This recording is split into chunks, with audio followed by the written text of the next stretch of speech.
kapan kamu menciptakan bumi, sedangkan kamu tahu bahwasanya hidup di bumi ini hanya sementara. Jadi yang pada prinsipnya umat sekarang itu sudah bercermin kepada Brahmananya. Tapi uluk salam mulya atur bagya wis Hong wilahing jati nubune jati luluh Nusantara tabe uluk salam mulya. Melanjutkan cerita hukum Majapahit ya. Jadi saya akan menguraikan dari mana hukum Majapahit ini gitu loh. Dari mana didapat hukum Majapahit ini? Saya berkeyakinan hukum Majapahit itu didapat dari para kaum suluk. Ya, kaum suluk yang saya maksud adalah kalau istilah sekarang ya yang lagi booming itu ya tasawuf. Para kaum tasawuf, para kaum suci, para kaum brahmana, kaum yang mensucikan diri. Lah, dari inilah sang raja dan punggawanya mengambil hukum itu, gitu loh. Jadi, saya dalam kali ini mengatakan bahwasanya hukum suci suluk Majapahit. Ya, sekali lagi saya mengatakan dalam kali ini saya mengatakan hukum suci suluk Majapahit. Ya, tidak cuma Majapahit, bahkan Keraton Mataram Panembahan Senopati ini pun masih berkiblat kepada hukum suluk suci Majapahit. Suluk itu ya perjalanan mendekatkan diri kepada Tuhan untuk menggapai ilham.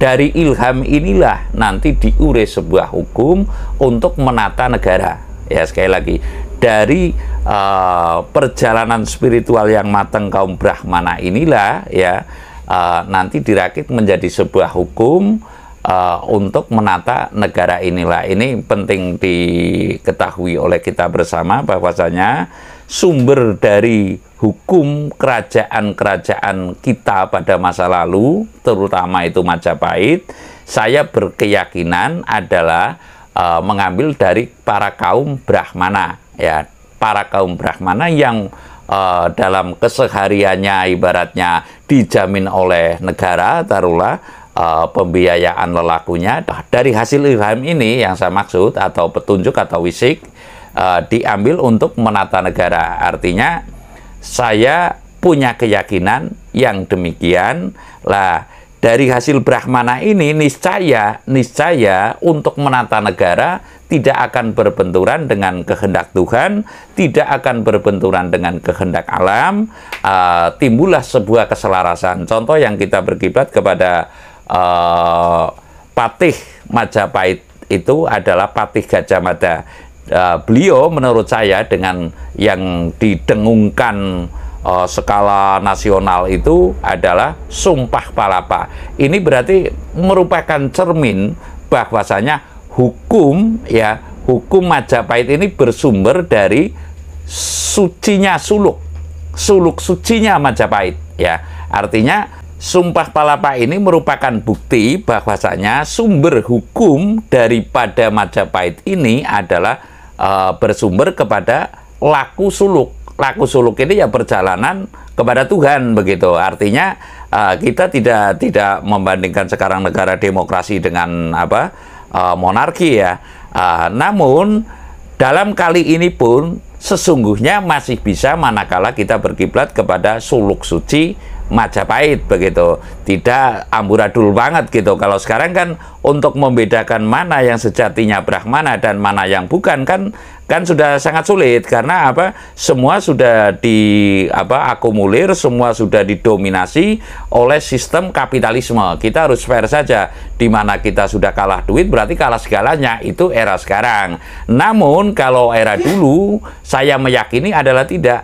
Mengapa yang saya katakan tidak? Karena kebesaran Majapahit itu karena Sumpah Palapanya Sang Patih Gajah Mada ini. Lah, Sumpah Palapa ini adalah bukti atau cerminan atau kaca benggala bahwasanya sumber hukum Majapahit ini didapat dari perjalanan suluk. Saya mengatakan adalah hukum suluk suci Majapahit. Hukum suluk suci Majapahit inilah yang dijadikan kiblat. Artinya begini, saya meyakini setiap manusia dalam lubuk hati yang paling dalam, namun belum dikatakan atau belum disahkan bahwasanya berani-beraninya manusia ini mengakui bumi.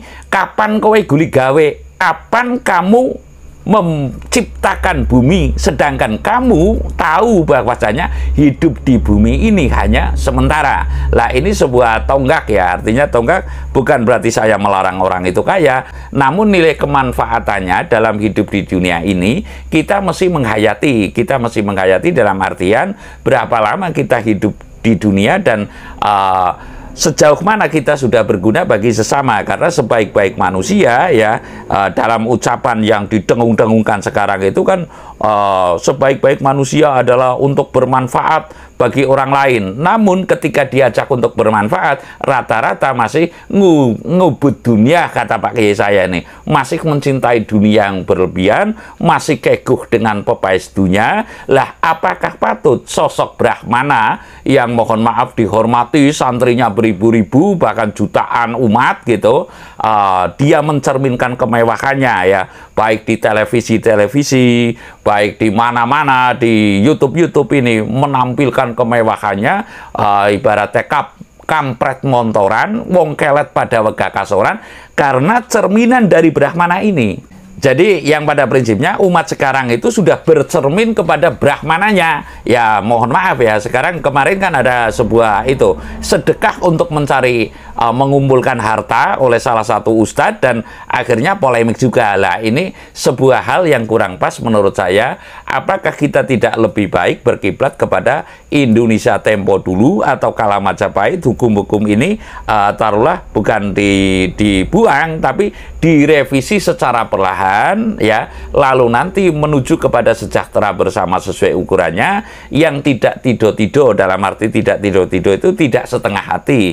Kita kembali kepada prosesi Indonesia tempo dulu, Nusantara tempo dulu, bahwasanya kesucian kenegaraannya ya, lalu kesucian dalam penghidupannya atau penghasilannya gitu. Kalau dulu kan nggak ada istilah pajak, tapi sekali lagi saya mengatakan adanya istilah soh glondong pengarem-arem dengan sukarela, karena kita punya nilai tumpangan atau kelebihan daripada kita mengais rezeki, kita nyaoske kepada negara atau memberikan kepada negara untuk penataan kenegaraan ini ya, dikelola oleh raja beserta punggawanya. Jadi mohon maaf, tidak sebentar-sebentar itu kalau istilah sekarang ya KPK. Lah kalau kita itu mengandalkan seperti itu, sedangkan kasus korupsi itu beribu-ribu, kapan selesainya begitu. Lah saya mengajak intinya kepada hukum suci suluk Majapahit ini adalah berpijak kepada kemurnian hati masing-masing yang lalu merasa ibaratnya dilindungi oleh negara dan lalu akan memberikan apa kepada negara, bukan diberi apa oleh negara. Sebab masyarakat manakala terlalu dilomani oleh negara, diberi, itu juga dampaknya mungkin kurang positif. Seperti sekarang saja kan ada itu yang mengandalkan BPJS apa dan sebagainya, mengandalkan PKH dan sebagainya. Ini kan menurut saya kurang pas. Artinya kita mesti andil kepada sebuah negara, bukan kita diandili oleh negara begitu. Apapun alasannya, kita mesti mencintai tanah air ini, mencintai bangsa dan tanah air ini. Hukumnya adalah wajib untuk setiap warga negara menurut saya. Manakala tidak, berarti dia sudah taruhlah kurang bersyukur nikmat kepada alamnya, yang sehingga saya meyakini akan berdampak buruk kepada dirinya, karena bumi ini adalah hidup. Sekali lagi saya mengatakan bahwasanya hukum suci Majapahit ini ya, hukum suci suluk Majapahit ini yang saya maksud adalah hukum ketika itu berkiblat kepada Brahmana. Brahmana mendapat ilham, mendapat wisikan, lalu diserahkan kepada raja atau perdana menterinya, lalu baru dibuat hukum, tidak bersumber kepada hasil pemikiran logika saja seperti zaman sekarang. Dan dalam era demokrasi ini pun sesungguhnya masih bisa, namun kita mesti bisa membedakan bahwasanya julukan yang kalau istilah sekarang ya ulama lah, ulama yang sungguh-sungguh dan ulama yang mencari duit itu di mana gitu loh. Artinya ini adalah diperlukan ulama yang sungguh-sungguh. Kalau kata Pak Kiai saya, ulama sufiah, bukan ulama sukiyah. Kalau ulama sukiyah, ulama yang pasaran, ibaratnya taruhlah jerucus ke tempat-tempat lalu dapat pesangon. Ini namanya masih klasifikasi menurut Kiai saya, ini adalah ulama pasaran. Bukan berarti tidak penting, namun kepentingan itu nanti bisa terlipat gandakan untuk kepentingan pribadi dibanding kepentingan umum. Semestinya kedudukan Brahmana ini adalah lebih mengedepankan kepentingan umum daripada kepentingan pribadi. Lah pada kasus nyatanya sekarang berlomba-lomba menjadi ulama yang besar atau Brahmana yang besar, nanti banyak pengikutnya, lalu untuk memperkaya diri. Lah ini bukan hal rahasia lagi, karena ini kasunyatan. Jadi pada prinsipnya berlomba-lomba tenar di televisi, lalu nanti menggalang umat, lalu nanti kalau mau mendengarkan pengajiannya mesti mengundang, ibaratnya wong adol wong. Lah ini wong adol wong ini zaman sekarang. Lah jadi kita mesti meneliti kepada diri kita. Apa yang saya katakan juga saya meneliti. Artinya manakala ada ketersinggungan, bukan maksud saya mengajak ketersinggungan, namun demi mawas diri kita masing-masing, ya, baik itu rakyatnya, baik itu pejabatnya. Karena dalam era yang sekarang ini, taruhlah kita sudah ambur. Kalau misalnya mengatakan amburadul nanti keliru, ya, sudah carut marut tatanannya. Mana yang pejabat, mana yang rakyat, mana yang kaya, mana yang miskin. Yang saya maksud demikian. Karena sekarang zamannya kampret montoran, wong kelet be podo wegah kasoran. Artinya walaupun rumahnya itu tidak punya rumah, hidup di kontrakan, itu gayanya juga sudah seperti artis. Lah, ini kan repot. Artinya kita mesti meneliti apakah bangsa ini akan dibiarkan seperti ini, ya. Apakah bangsa ini akan dibiarkan seperti ini? Niscaya kita mesti the nation and character building, kata Bung Karno, membangun bangsa beserta karakternya itu ya kembali kepada back to natural, kembali kepada keasliannya. Kita itu darah Majapahit semuanya. Kita itu darah Majapahit, semestinya berjiwa Majapahit, bukan kalau sekarang itu kan berjiwa duit taruhlah. Jadi saya tidak akan mempermasalahkan urusan duit semestinya, namun kita mesti introspeksi bahwasanya segala sesuatu memang sekarang mesti ada duit, ya. Namun kita mesti introspeksi sejauh mana fungsi duit. Apakah fungsi duit ini bisa menangkal kepada taruhlah bendu, kalau istilah Jawanya bendu, atau menolak balak kepada dampak yang terburuk kepada diri kita, ya. Apakah duit itu bisa menyambung nyawa kita, taruhlah? Tentu saja tidak. Makanya kita mesti secara seksama hukum suci suluk Majapahit, ya, ini mestinya perlahan dikembalikan, dipedomani untuk landasan penyusunan hukum-hukum di Indonesia ini. Saya rasa demikian. Terima kasih. Sanur Bali.